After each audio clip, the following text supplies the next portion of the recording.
vamos dar sequência ao nosso segundo encontro nas ministrações baseadas no livro Uma Vida Abençoada, do pastor Robert Morris. E esse é o nosso segundo encontro.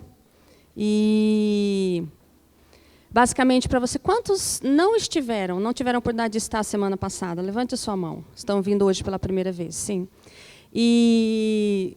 Giovanni, pode. E... Na aula passada, na ministração passada, se nós pudéssemos resumir, nós falamos sobre o princípio do dízimo como uma primícia, como você não entregar algo que sobrou, algo que ficou para o final, mas entregar a primeira parte daquilo que vem às tuas mãos, você entrega ao Senhor. Você abençoa, você consagra. Esse é um princípio e nós vimos isso, baseamos biblicamente esse princípio que o próprio Deus estabeleceu, de você separar o primeiro, de você entregar a primeira parte, e aí se cumpre a promessa daquilo que está nas suas mãos ser abençoado. E aí, de fato, o Senhor tem um compromisso contigo, porque você consagrou a Ele. E no estudo que nós fizemos no ano de 2015, várias pessoas participaram. E dentre elas nós temos o Gerson, e ele vai testemunhar.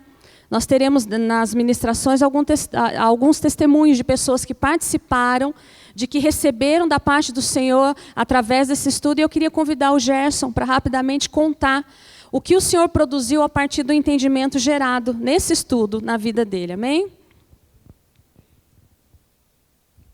Bom dia, graça e paz para todos. Como a Eliane disse, e a pastora Adriana disse no domingo passado, sobre a questão do livro, né? Que esse livro foi uma divisão de águas em muitas vidas, e principalmente na minha vida. Porque no ano 2015 eu tinha acabado de me formar, eu também sou professor, e eu tinha acabado de me formar, e eu estava assim, na expectativa de dar aula, tal, e não estava conseguindo nada. Entrei numa pós-graduação, tudo, e não estava conseguindo nada. E vou ser sincero para vocês, eu também não era dizimista, não dizimava de jeito nenhum. Ou oscilava, né? Dizimava um tempo sim, um tempo não. E aquilo me incomodava muito, né? Me incomodava demais. E eu comecei a vir nos estudos desse livro, de Uma Vida Abençoada, e comecei a introduzir tudo aquilo, cada palavra foi introduzida no meu coração de uma forma tão especial, que teve um dia no final do culto que eu cheguei na Eliana e falei para a Eliana, eu quero dizimar, mas eu queria sentir uma alegria de dizimar, eu queria sentir aquele famoso, né, toque, né, Ela chegou em mim e falou assim, Gerson, não tem essa de sentir, não tem essa de sentir o toque, você tem que agir, é ação. E nessa casa a gente tem aprendido que o reino de Deus é ação, né? Do momento que você, ela me disse que no momento que você agir, no momento que você começar a não reter, você vai ser abençoado. Irmãos, e foi dito e feito, né? Não tem nem que colocar, nem que tirar. Do momento que eu comecei a liberar, a não reter isso na minha vida, as coisas começaram a acontecer naturalmente, né? E acontece mesmo, né? E começaram a vir aulas para mim. Até hoje vem aulas para começar a dar, e até eu tenho que distribuir as aulas para os outros professores, porque eu não dou conta. Porque até o Michael chegou em mim e falou na quinta-feira, falou assim, você tem que liberar isso mais na vida das pessoas. E eu comecei a entender isso na minha vida, que nós temos aprendido nessa casa, que nós aprendemos na quinta-feira aqui, que a finanças ela tem que passar pela vida da gente como um canal. Né? E que esse dinheiro que passa na vida da gente tem que chegar no destino certo, no propósito de Deus, que são vidas. E eu não entendi isso de jeito nenhum. E hoje, graças a Deus, Deus tem assim, transformado assim, a minha mente na questão de não reter. E o segredo é esse, é de não reter. É de você liberar, você agir, não espere sentir, não espere Deus falar com você, né? Porque no momento que você está agindo, Deus também está falando com você. Né? Então é isso, para mim a palavra mais forte foi a ação, né? De você começar a liberar isso na vida e começar a abençoar também a outras vidas. E eu também estava assim, me incomodando há muito tempo, eu queria assim, além de Deus estar me abençoando, eu queria estar assim, falei para Deus, eu quero ajudar no teu reino, eu quero ser bênção na casa, né? E no momento veio um estralo na minha cabeça, o Espírito Santo falou comigo, não é Fatah, esqueci o nome. Esqueci o nome. Não, das escolas aí, do IDESA. A do FAP. Né? Estava lembrando o nome do FAP. Então, Deus começou a falar comigo. Né? Eu queria ajudar o reino de qualquer jeito, queria contribuir para o reino. E o Espírito Santo começou a falar no meu coração, é o FAP. Né? E comecei a ligar, né? Eu dou aula, e começar a investir no reino. Através do FAP, eu comecei a investir no FAP também. E, irmãos, tem acontecido coisa maravilhosa, sabe? Deus não tem faltado nada. Ele dá na medida certa, tá? E transborda ainda. Esse transbordar não é para você reter para você, tá? É você abençoar a outros também. Abençoar o reino, abençoar a casa também. Amém? Então era isso que eu queria dizer para vocês. Não retém, não retém. Libera isso, que isso vai transbordar na sua vida.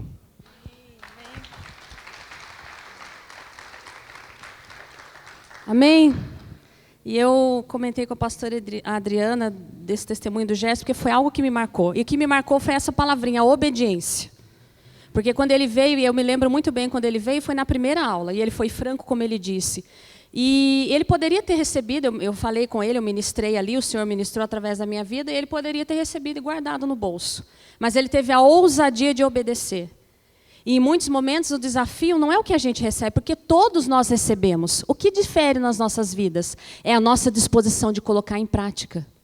E todos nós temos dentro de nós a velha natureza. Todos nós temos de nós ainda a velha natureza.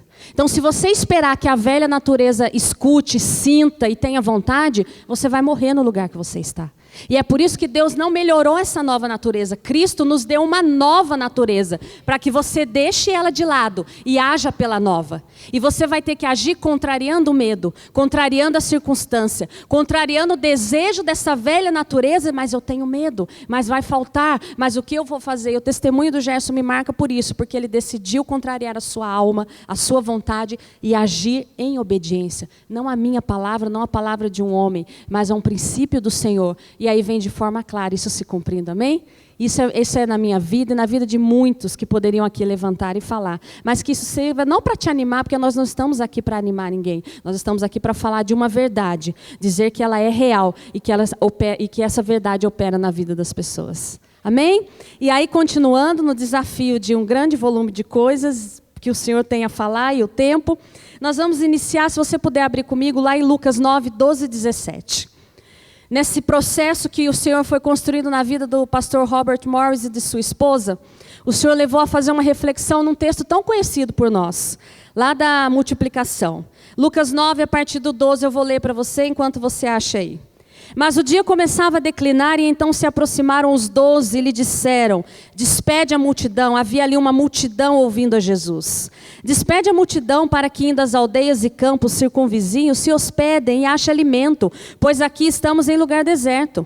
E aí Jesus, porém, lhes disse, dai-lhe vós mesmos de comer. E responderam eles, não temos mais que 5 pães e 2 peixes, salvo se nós mesmos formos comprar comida para todo esse povo. Porque estavam ali cerca de 5.000 homens. Então disse aos seus discípulos, fazei-os sentar em grupos de 50. E eles atenderam, acomodando a todos.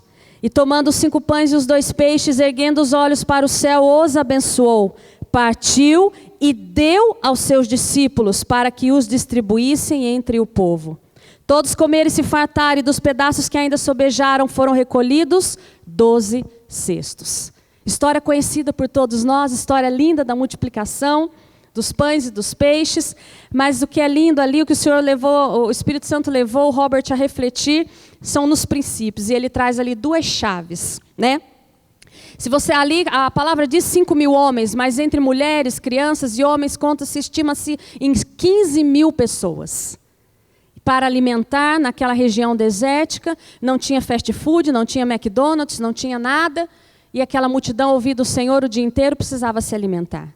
E aí os 5 pães e os 2 peixinhos. Os 5 pães, profeticamente falando, dos 5 ministérios que alimentam, né? Mas não é disso que nós vamos falar.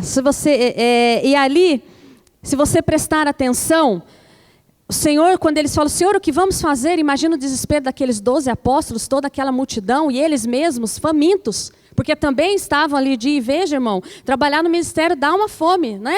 A gente sente uma fome também. E ali eu penso nos apóstolos famintos e aquela multidão, Senhor, despede essa turma, manda embora essa multidão, porque o que nós vamos fazer? E o Senhor dá uma resposta tranquila: alimente-os vocês, deem de comer vocês. E ali eles vão argumentando, não temos, de onde nós vamos tirar? E aí o Senhor toma uma atitude que são chaves para as nossas vidas. Ele manda que a multidão sente.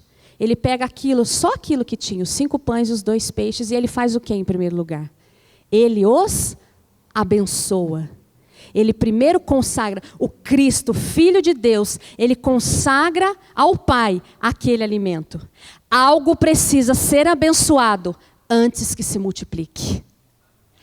Tudo na nossa vida precisa ser abençoado para que depois seja multiplicado. Ele era o Deus vivo, ele era filho, bastasse a ele que lançasse o pão, mas ele, através dessa atitude, traz princípios para mim e para a sua vida. E é por isso que o dízimo precisa primeiro, as suas finanças, primeiro precisam ser abençoadas na forma do dízimo, para que depois ela se multiplique. E de forma sobrenatural. Agora, quando você não faz isso, você é responsável pela sua multiplicação.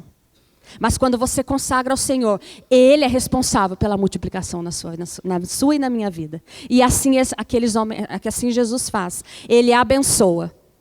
E aí vem o segundo momento. Depois que Ele abençoa, o que Jesus faz? Ele entrega o que na mão dos discípulos? Cestos lotados de pães? Não. Ele entrega 5 pães e 2 peixes. Na mão de quem que aconteceu a multiplicação? Dos apóstolos, não de Jesus. O que o Senhor tem para fazer multiplicar, não vai multiplicar com a voz dele, vai multiplicar na sua mão, depois que for consagrado. Vai multiplicar na sua e na minha mão. Agora tem uma chave. Aqueles ministros estavam famintos. Eu entendo de ministro faminto, depois de um longo período de trabalho. Eles poderiam ter comido? Eles poderiam ter comido aqueles pães? Veja, só temos 5. Vamos nós aqui partir entre nós, nos alimentar e despede essa multidão. Eles tinham 5 pães e 2 peixes. A multiplicação aconteceu a partir do momento que eles davam. A partir do momento que eles davam. A partir do momento que eles davam. Quando você dá, se multiplica. Quando você dá, se multiplica. O pouco que você tem, quando você entrega, quando você coloca, essa é a chave para a multiplicação. E o contrário, quando você retém, não há multiplicação.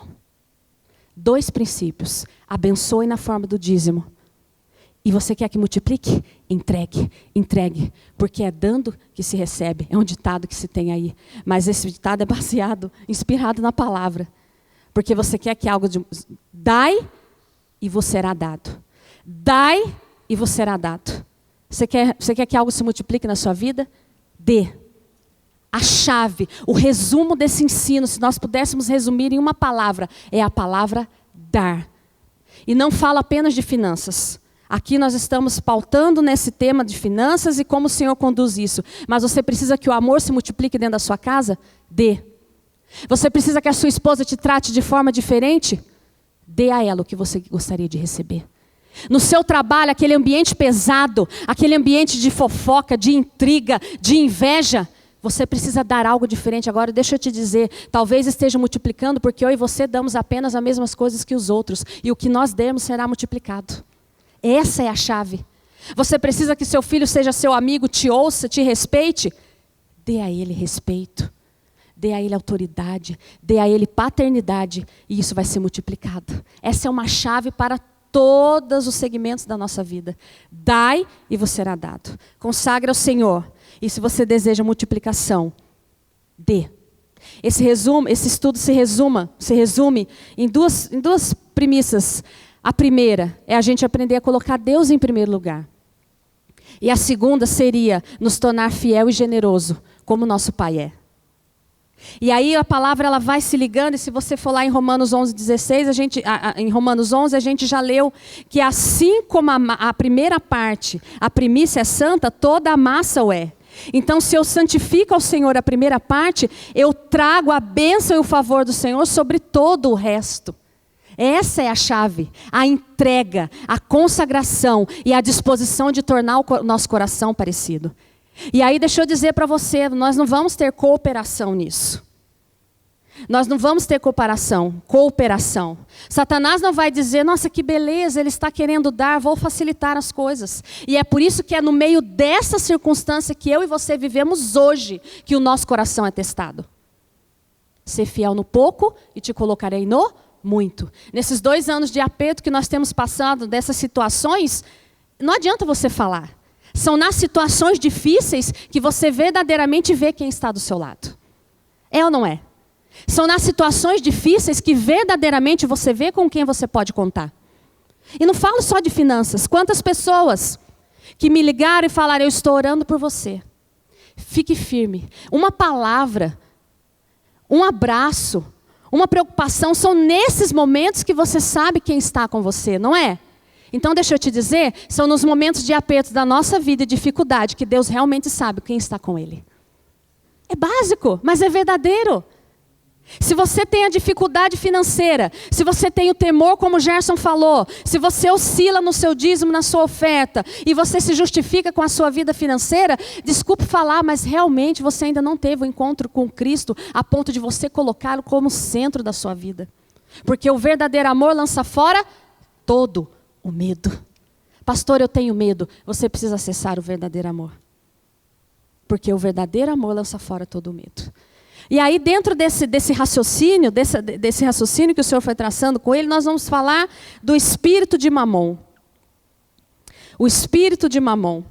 Porque nós precisamos identificar o que tem acessado as nossas vidas e a nossa mente. E essa canção que foi ministrada no início, né, Faz as Escamas Caírem, ela fala muito forte ao meu coração.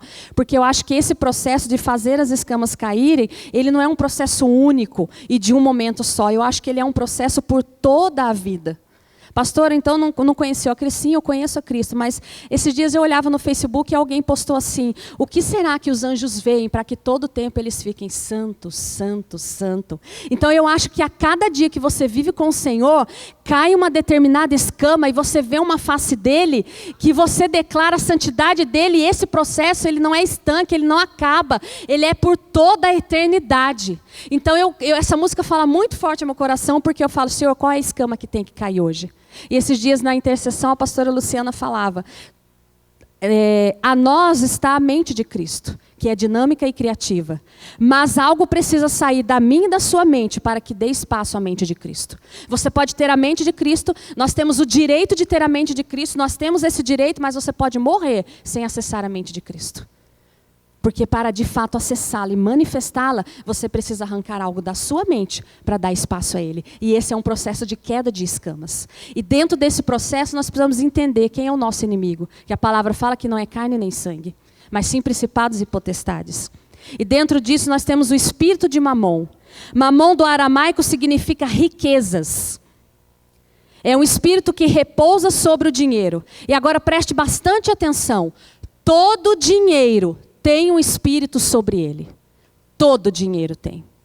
Agora eu pergunto, se não é o Espírito Santo de Deus que está sobre a sua vida financeira, sobre as suas finanças, quem é? Quem está? O espírito de Mamon. Mas o fato é que todo dinheiro tem um espírito que repousa sobre ele. E qual é a forma em que eu tiro a influência ou o domínio do espírito de Mamon sobre as minhas finanças e trago o espírito do Senhor sobre ele? Só tem uma forma. Dizimando, que é a forma de consagração. Mamon é esse espírito, o dinheiro que é submetido a Deus tem o seu espírito sobre ele, que é motivo pelo qual se multiplica e não pode ser consumido pelo devorador. Vocês entenderam esse princípio? O motivo de não poder ser tocado, de não poder ser consumido pelo devorador é o favor, é a bênção do Senhor. É quando você retira o domínio de Mamon, ou Mamão, e coloca o domínio do Senhor. Somente consagrando. Não é o seu jejum, não é o seu muito orar, não é o arrepio que você sente, não é quando você vier no culto da noite e sentir o toque, é quando você tomar uma firme decisão. E essa firme decisão é com medo mesmo, muitas vezes, é com angústia mesmo, é com temor, porque a alma ainda existe, a alma está ali.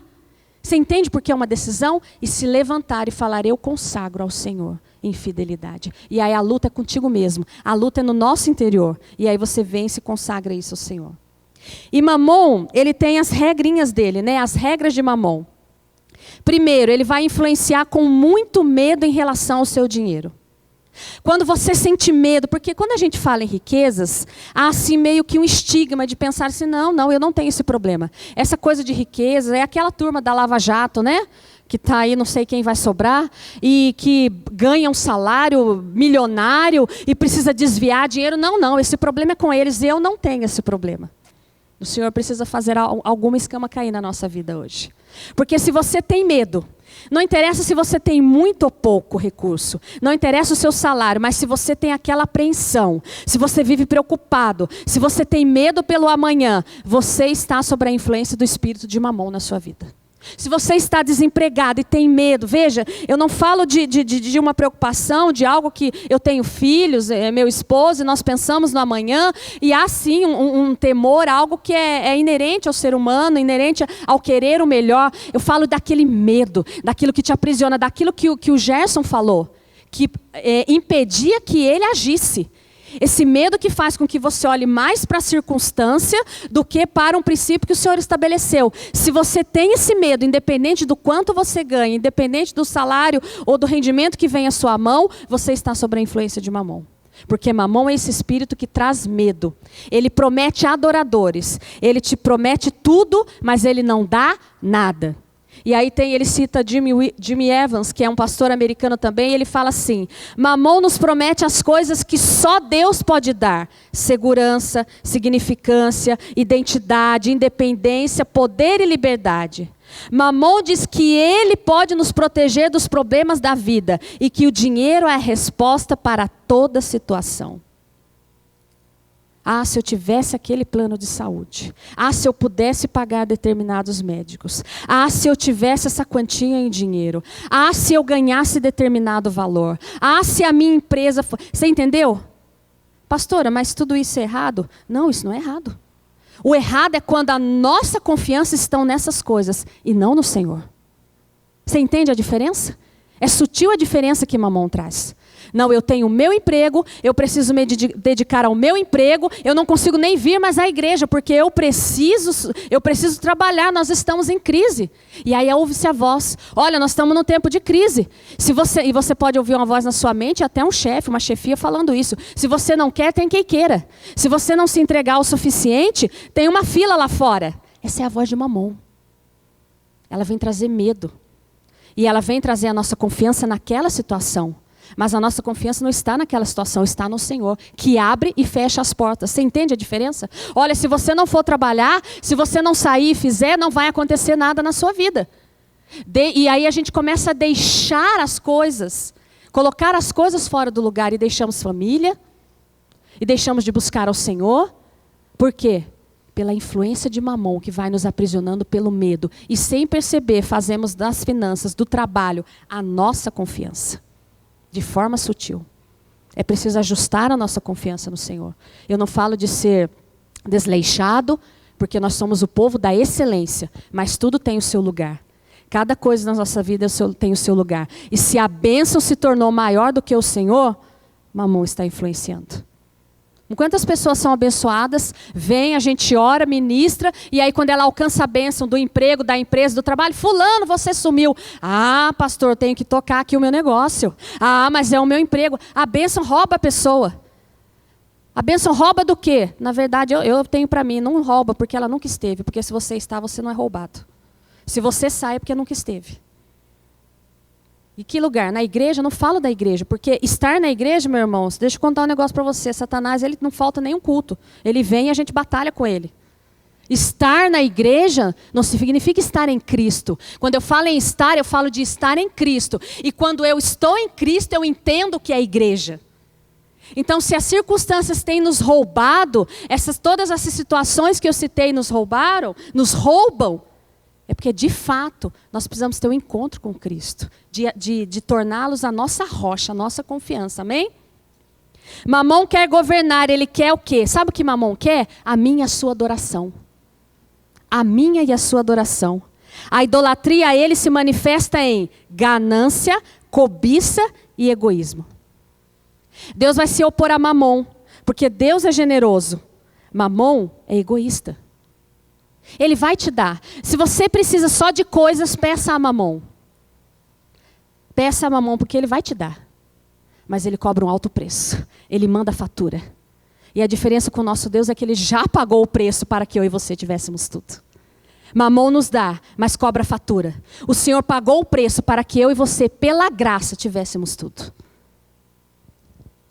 Mamon é o espírito que fala conosco. Se você tivesse os cartões de crédito certo, a roupa certa, o carro certo, se você morasse naquele bairro de condomínio fechado, se você conhecesse as pessoas certas, você seria realizado e feliz. Se você tivesse mais dinheiro, as pessoas te ouviriam. Quantas vozes de Mamon, não é? Seus problemas de relacionamento acabariam e a vida seria maravilhosa. Você poderia fazer o que quisesse se você tivesse dinheiro. Ele até inventa mentira dentro da igreja. Olha, se você tivesse uma outra condição, uma outra situação, até o apóstolo Hélio ia cumprimentar você diferente. Essa é a vozinha de Mamon. Né? Você vai identificando aí a vozinha dele nas nossas vidas. Não, você seria visto, talvez você estivesse sentado aqui nas primeiras cadeiras. Ele usa da religião, mas ele sempre ataca na nossa alma, nas nossas feridas. Então, sabe por que não te cumprimentou? É porque você está nessa situação. Ai, se você fosse aquele empresário. Ai, se você fosse fulano. Deixa eu te falar, nós vamos falar disso na frente. Mamon sempre vai fazer com que você se compare ao outro. Olha, porque está vendo o jeito que eles cumprimentam aquela pessoa? Tem umas coisas que são interessantes. Até o tempo de oração, né? Diz que se você ora para determinada pessoa tanto tempo, assim, segundo a avaliação de um coração contaminado pela influência de Mamon. Ah, tá vendo? Está orando por ele tanto tempo porque ele tem essa condição, porque ele tem esse status, ou porque ele tem essa profissão, ou porque ele faz desse jeito. Por mim, não. Isso é Mamon. Entra dentro das igrejas, no meio do povo cristão, e vai nos acessando pelas feridas na nossa alma. Sempre nos comparando ao outro. Sempre fazendo com que nós nos comparemos aos outros. É assim que Mamon faz. Identifique a atuação de Mamon na sua vida. Identifique a voz dele na sua vida, porque hoje essa escama vai cair em nome de Jesus. Ele vem com sutilezas. Ele vem como eu disse, ele vem com coisas pequenas. E ele tem os amigos dele. Para você identificar. Ele tem o espírito de orgulho e ele tem o espírito de pobreza. Qual que é o espírito de orgulho? Eu mereço mais. Já fui influenciado por esse espírito. Que interessante, né? Olha para você ver como não depende da sua condição. Porque eu saí meus pais de uma situação financeira muito complicada, no nordeste do país, enfim, foram ali, se esforçaram, fizemos faculdade, tudo. E daí você começa a achar que você é merecedora. Não, mas eu fiz isso. Eu estudei isso, eu mereço, eu tenho que ter. Olha aqui, o senhor não está vendo como é que eu estou fazendo? Estou fazendo tudo direitinho. Eu mereço mais. Isso é um espírito de orgulho. Isso é um espírito de orgulho. É a graça. A graça, se você tem, se você pode, é a graça. Se eu pude estudar, se eu pude fazer, é a graça. Aquele espírito de orgulho também que se movimenta assim, no meu filho ninguém toca. O meu filho, às vezes nós projetamos nos filhos as nossas desilusões. E aí o filho tem que se tornar alguém infalível. E ninguém toca, e ninguém briga, e o meu filho é o melhor, e a nota dele... Quantos pais, aí falando como professora, quantos pais trazem um jugo, um peso sobre os filhos, porque tem que ter a melhor nota, tem que ter o melhor resultado... E veja, eu falo isso com as minhas filhas, dê o seu melhor, mas não entenda a necessidade, a carência do filho naquele momento, a dificuldade, e trazem um peso, por quê? Porque o meu filho tem que ser o mais bem vestido, o meu filho tem que ser o melhor, ele tem que ter a melhor aparência, ele tem que ter a melhor nota, e aí nem entra na correção e na orientação do filho. Talvez você esteja influenciado por um espírito de orgulho. O espírito de orgulho e o espírito de pobreza que atuam com Mamon, ele sempre vai fazer com que nós nos comparemos aos outros. E o espírito de orgulho, quando você se compara, o meu é o melhor. A minha melhor voz. Pregação, a minha melhor, não tem para ninguém. O espírito de orgulho sempre faz com que nos comparemos e nos achemos melhor que os outros. Aquele ali, já aceitei a Jesus, 10 anos de caminhada, vai, se enxerga. Você vê como ele vem com sutilezas? Não, mas aquela ali passa na mão de todo mundo. Eu não, eu me guardo para a corte. Espírito de orgulho. Se você se guarda, se você tem condição de não estar na mesma situação de miséria, você tem que reconhecer a sua miserabilidade e entender que é a graça dele que te tocou e te deu condições de fazer algo. Esse sempre tem que ser o lugar que nós vamos conduzir a nossa alma. A entender que tudo é pela graça. Se a sua empresa no meio da crise está vendendo, se mantém, é pela graça, é pela bondade dele. E não que ele não seja com o outro, mas tem um propósito. E é para que isso que ele está derramando na sua vida, abençoe aquele que está no momento de turbulência. Abençoe aquele que está no momento de dificuldade. E não para que você retenha e deixe que falte na casa do Senhor, que é o que tem acontecido. Que é o que tem acontecido. Por quê? Porque Mamon vai atuando no orgulho e na pobreza. E aí tem o orgulho faz com que nos comparemos aos outros. A pobreza faz com que comparemos os outros a nós mesmos. E aí o espírito de miséria, de pobreza, é aquele espírito que eu me comparo com o outro também. E o meu sempre é o pior. Sabe aquela pessoa que você chega assim, a mulherada dá risada. Nossa, que blusa linda. Ah, isso aqui foi na promoção. Nossa, que relógio legal. Ah, não, isso aqui é baratinho, ganhei de presente.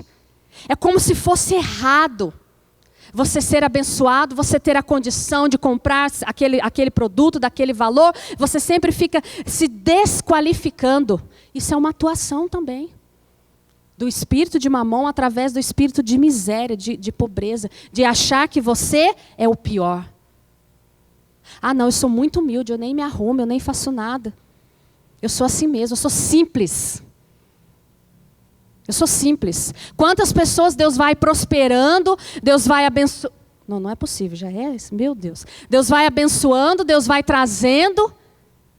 Esses dias eu conversava com uma pessoa, ela dizia assim, poxa, Deus abençoou, né, meu esposo, nós temos uma outra condição, e agora tirou o plano de saúde, tirou a pessoa que me ajudava. Para quê? Para guardar, para reter.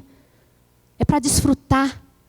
É para desfrutar. Se Deus nos dá condições de prosperar, de evoluir financeiramente, é para que nós desfrutemos e abençoemos e demos de forma multiplicada. Mas você precisa desfrutar. Porque senão você sai de um extremo e vai para o outro, um espírito de miséria. E quantas pessoas com uma ótima condição financeira e com um terrível espírito de miséria? Ou de orgulho. A palavra-chave em tudo é a gratidão. É ser grato. Que linda roupa. Obrigada. Nossa, você fez essa viagem, não acredito. Ah, não, mas foi a empresa lá que deu o prêmio. Fiz, muito obrigada, Deus é bom. E aí a gente vai posicionando o nosso coração, entendendo que tudo vem dele.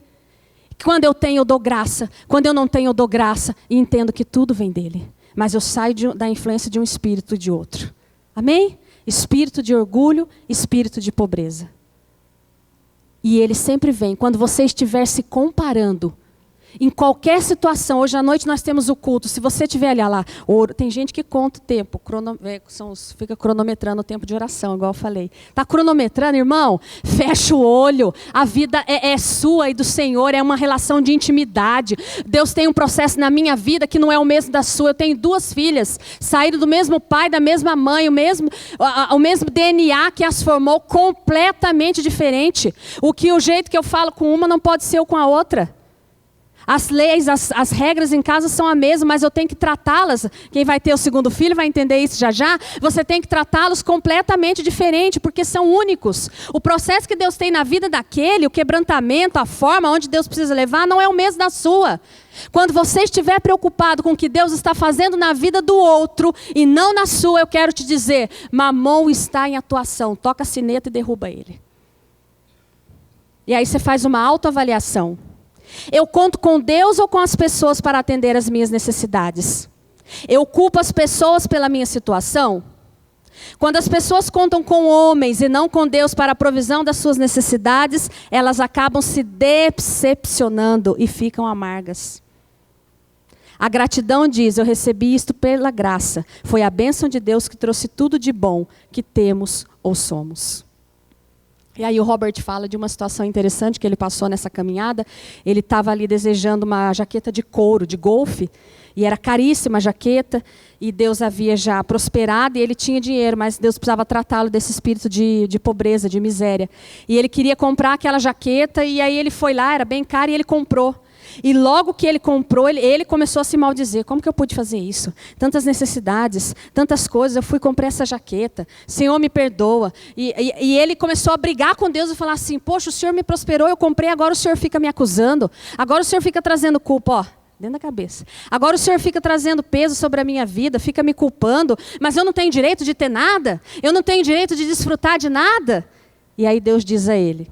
E aí Deus diz que ele devolveu porque quis e ele não mandou devolver. E Deus diz assim a ele, filho, eu nunca falo a você por meio de condenação ou culpa. Quem nos condena e quem nos culpa, quem nos acusa é Satanás.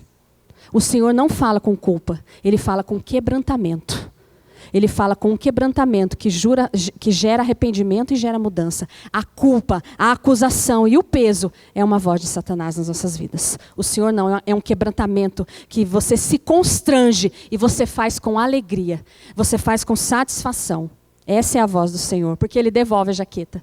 Ele fica naquela luta com Mamon e Ele devolve a jaqueta e ainda acusando ao Senhor. E aí o Senhor o trata. Amém?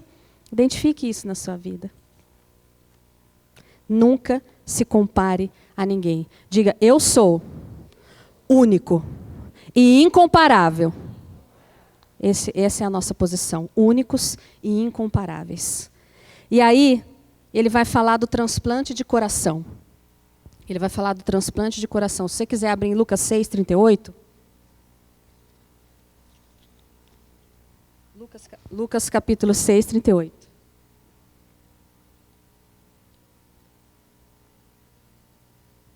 Para a gente fechar. E diz assim, um versículo muito conhecido, que fala assim, dai e vos será dado, boa medida, recalcada, sacudida, transbordante, generosamente vos darão, porque com a medida com que tiverdes medido, vos medirão também. Regra na palavra clara, explícita. Dai e vos será dado. E quando Jesus lança a mão dessa figura, lança a mão desse contexto, ele se referia aos fazendeiros de Israel, que eles iam plantando como que um corredor de plantação. E os empregados daquele fazendeiro, eles iam colhendo, e eles colhiam pelo meio e deixavam os cantos, para que após o término do serviço, as pessoas famintas, as pessoas miseráveis, viessem ali com seus sacos e colhessem aquilo que ficou pelos cantos. E essas pessoas era o único alimento que elas tinham. Era a única provisão que elas tinham. Então eles colhiam e quando eles colocavam a plantação ali, o grão ali, eles recalcavam. Sabe o que é recalcar? E você bater para caber mais. E aí depois que você coloca, você dá uma sacudidinha para assentar. E você vai enchendo, enchendo. Então uma boa medida recalcada, sacudida. E eles enchiam até que transbordasse. Porque aquele era o tudo deles. E quando o Senhor usa dessa figura, usa dessa ilustração para falar ao povo de Israel, Ele está querendo dizer isso. Dai e vos será dado essa boa medida recalcada, sacudida e transbordante, para que o povo visualizasse o que é o dar do Senhor, o que o Senhor tem para as nossas vidas. Mas que primeiro a chave é que nós tenhamos a ousadia de dar. Mas aqui mora o perigo. O princípio do dar e vos será dado deve ser nossa recompensa e não a nossa motivação para dar. Esse é o perigo. E que infelizmente nós vemos nas igrejas. Processo de enriquecimento rápido. Isso não é um processo de enriquecimento. Isso não é um processo de enriquecimento fácil. Esse é um processo de colocar o nosso coração. Resumindo, quando você der sem esperar receber nada, aí você receberá. Quando você der sem esperar receber nada, aí você receberá.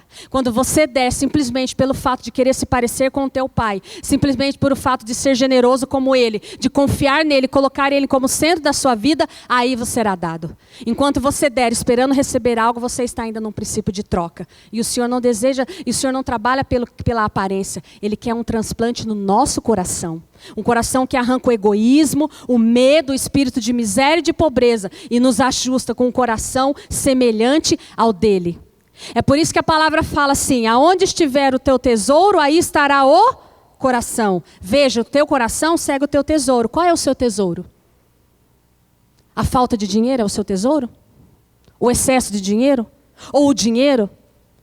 Qual é o seu tesouro? Porque aonde estiver o teu tesouro, o seu coração vai seguir. Não é assim, aonde estiver o coração, o tesouro segue.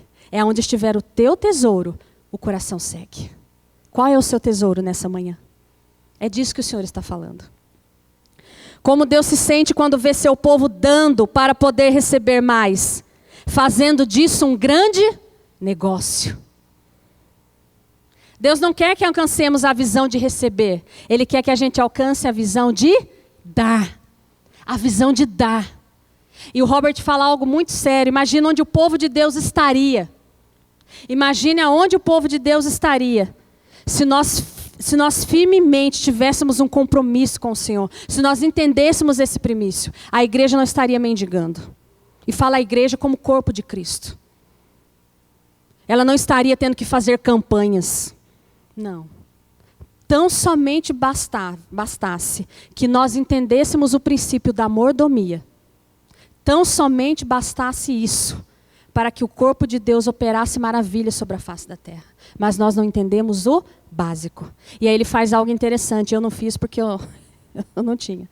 Num determinado momento o Robert fala assim, alguém me dê uma nota de R$100 rapidamente, por favor? E aí se levanta. Se levanta uma pessoa rapidamente e entrega para ele. E ele continua pregando.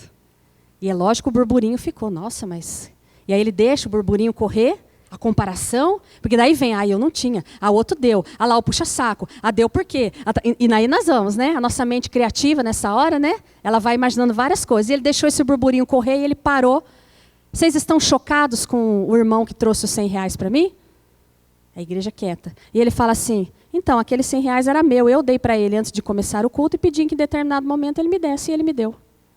Ele não deu nada que era dele, ele deu algo que era meu.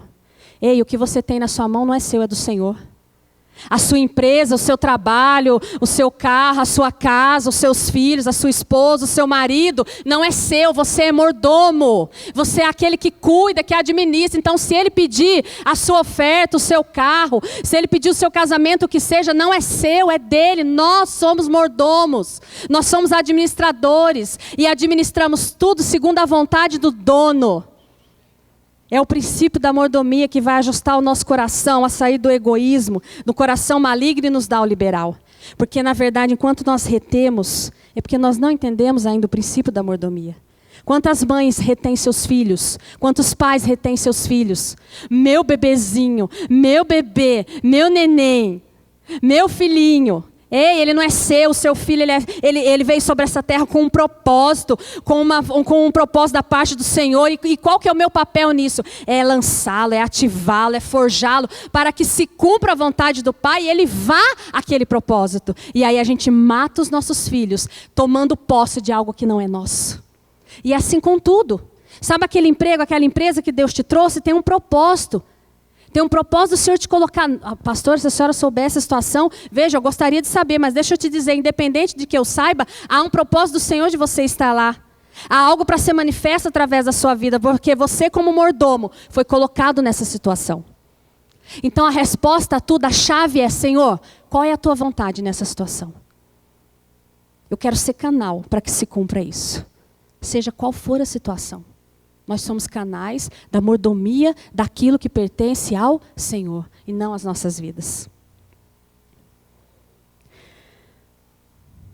A mensagem do sermão de Jesus é: dai a quem lhes pedir. E aí nós já falamos um pouco disso na outra ministração. Nós vamos criando as condições para o dar. Nós vamos colocando, não, eu vou dar se eu ver que está merecendo. Se for bonzinho comigo. Não, esse aqui, já tentei várias vezes, já ajudei, vou lá de novo, vou falar mais uma vez. Dai e vos será dado. Pastor, eu já falei de Jesus 1000 vezes para aquela pessoa, fale 1001.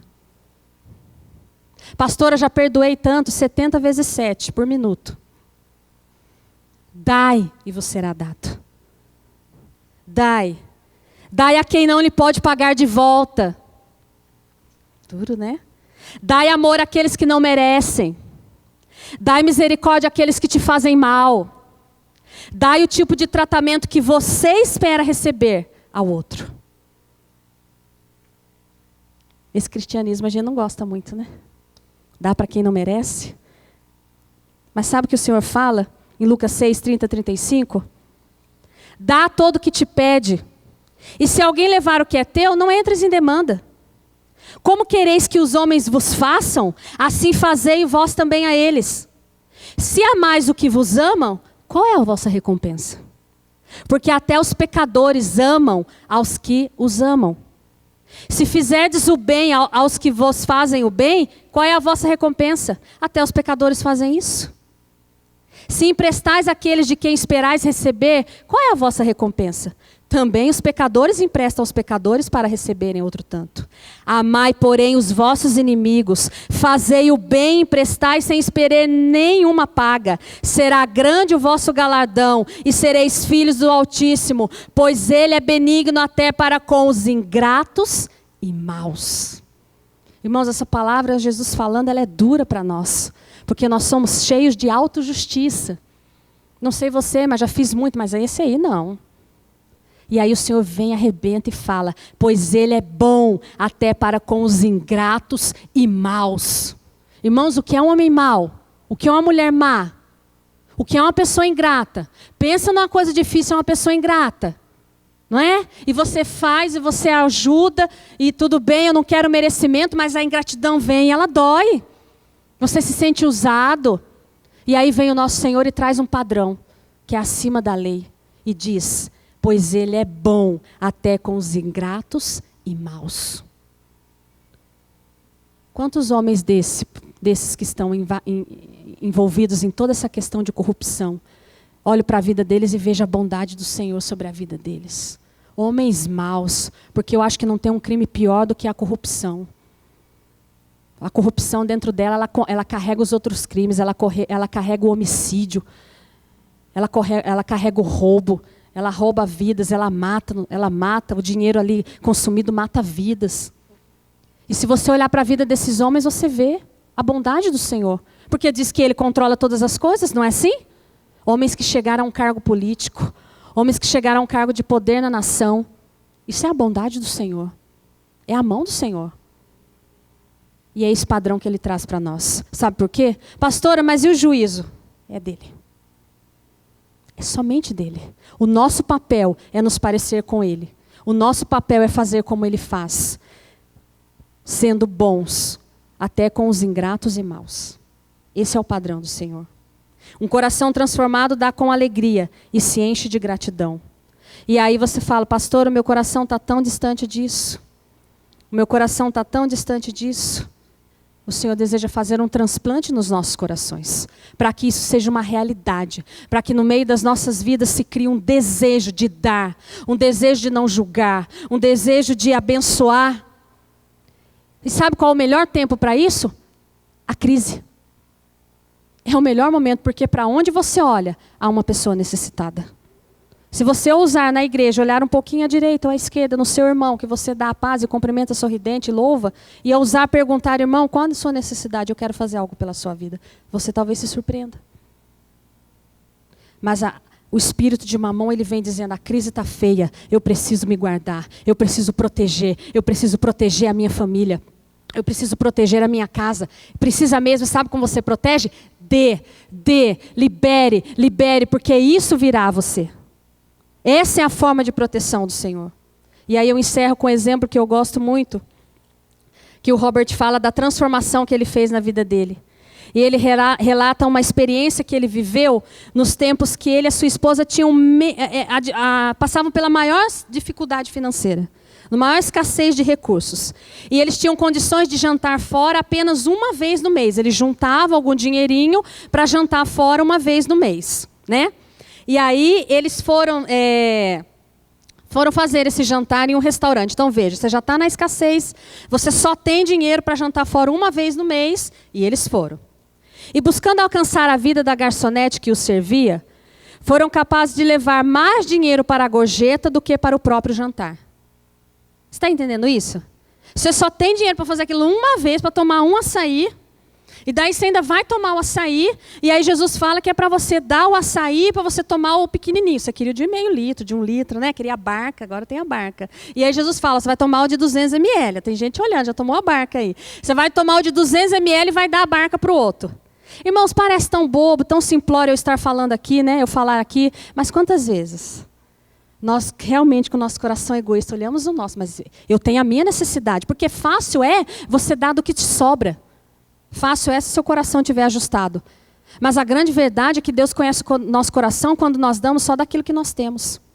E assim Ele faz com a sua esposa, você entende? Para alcançar a vida daquela garçonete que eles iam uma vez por mês, eles escolhem comer um prato inferior, comer menos do que era o direito daquele que prega a palavra, abrir mão pelo outro. Quem está disposto a abrir mão pelo outro? Às vezes nós estamos dispostos a abrir mão nem pelo nosso marido, esposa e filhos.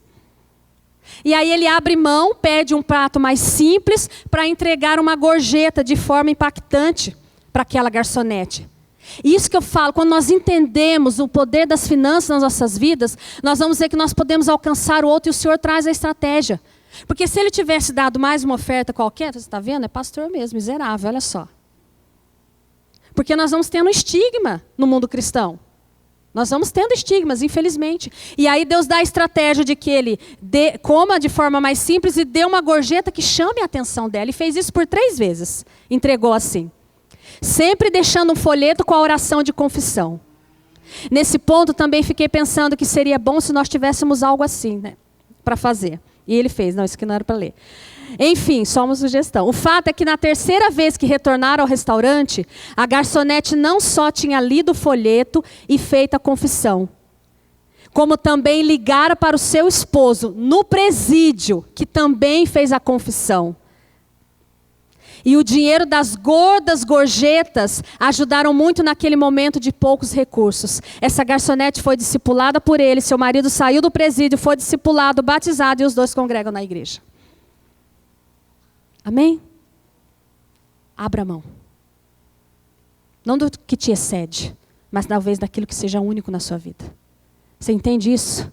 Através de uma gorjeta que impacta. E a gente nunca sabe o que aquele nosso pequeno valor gera na vida. Depois, um dia eu vou ver se a Paty pode contar, aquela experiência lá do...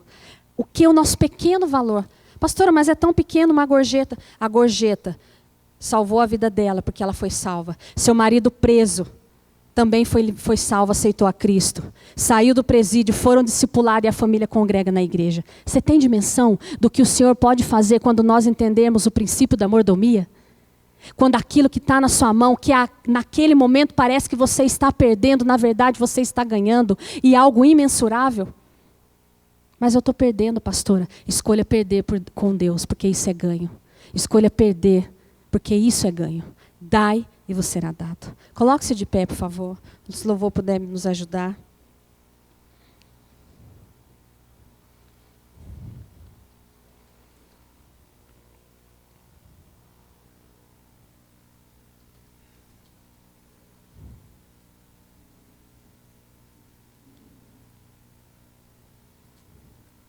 E para encerrar, eu quero ler só com vocês Deuteronômio 8, 17, 18, enquanto o louvor se...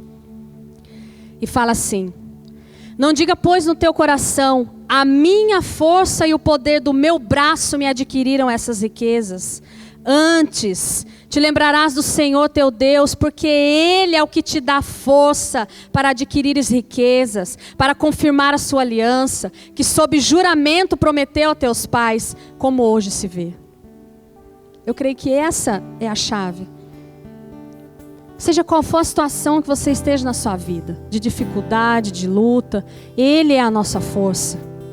Ele é aquele que nos dá força para adquirir, para prosperar, para avançar. Se você tem uma situação favorável hoje, se você hoje está numa situação em que você não foi afetado pela crise, ou foi de forma, passou como uma marola, como disse um certo senhor,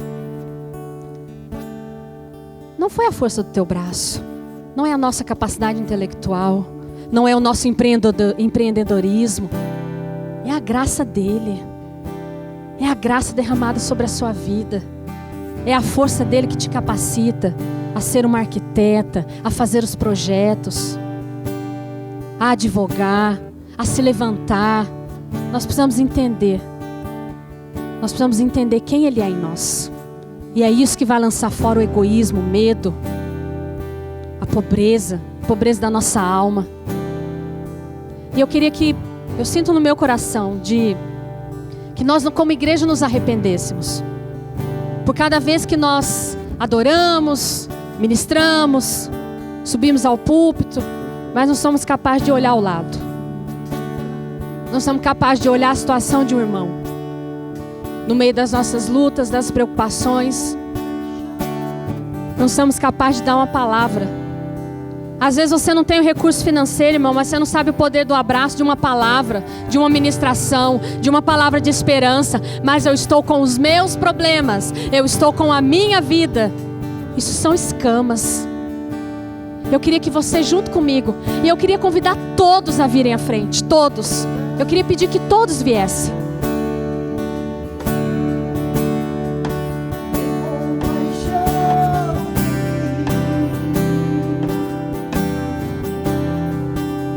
Toca, Senhor.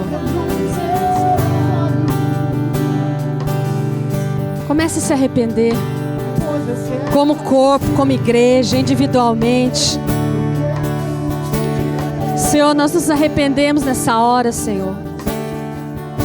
Nós nos arrependemos de forma individual, pelo nosso egoísmo, pela nossa miséria.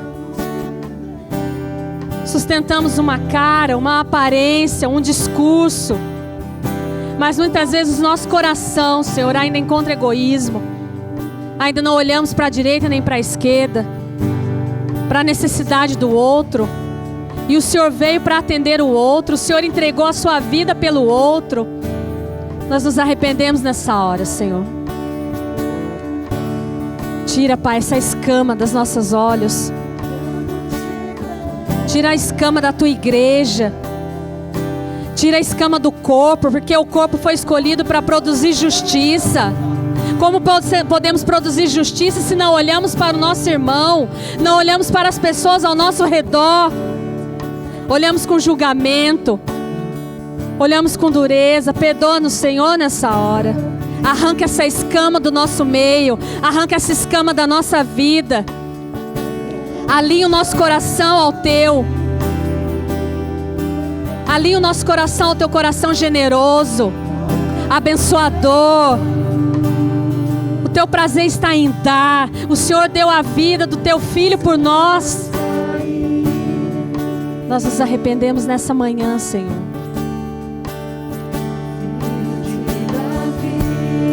Oh, aleluia.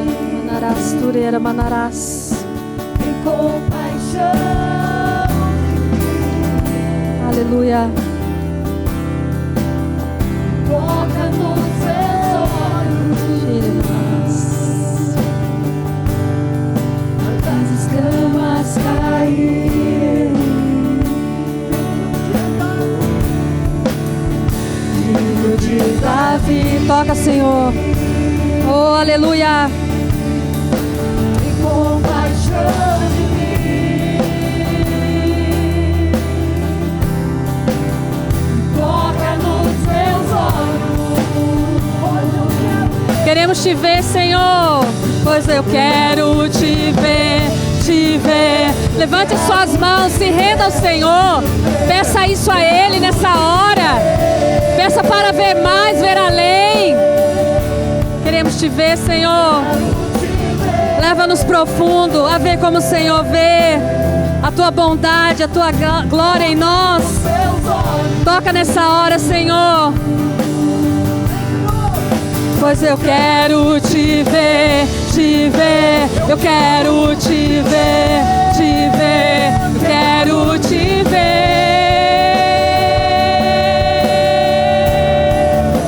Eu quero te ver. Queremos te ver, Senhor. Queremos te ver mais profundo. No nosso íntimo, toca, Senhor. Pois eu quero te ver. Eu quero te ver, eu quero te ver. Leva-nos, Senhor. Leva-nos a ver como o Senhor vê. Leva-nos a ver, Senhor, tudo que o Senhor depositou sobre as nossas vidas. Leva-nos a entender o princípio da mordomia. Toca no nosso coração nessa hora, derruba todo medo. derruba todo medo e todo temor. Leva-nos a te ver e entender que tudo é teu. Nossas vidas são tuas. Nossos trabalhos, nossas empresas, nossas lutas, tudo é teu, Senhor. Nossos filhos, nossos casamentos, tudo é teu. Nós somos mordomos, somos colocados para administrar e não precisamos temer e nos preocupar, porque o Senhor é a nossa rocha, o Senhor é a nossa força, o Senhor é o nosso sustento. Leva-nos a te ver e entender esse princípio. Leva-nos a conduzir a nossa vida sob o princípio da mordomia. Declaramos hoje como um dia profético na vida das pessoas, de entender que estamos administrando para o Senhor. Não precisamos ter medo nem receio pelo dia de amanhã, porque tudo é teu. O Senhor tem um compromisso conosco. O Senhor é leal, o Senhor é fiel. O Senhor não falha, não falhou e não falhará em nossas vidas.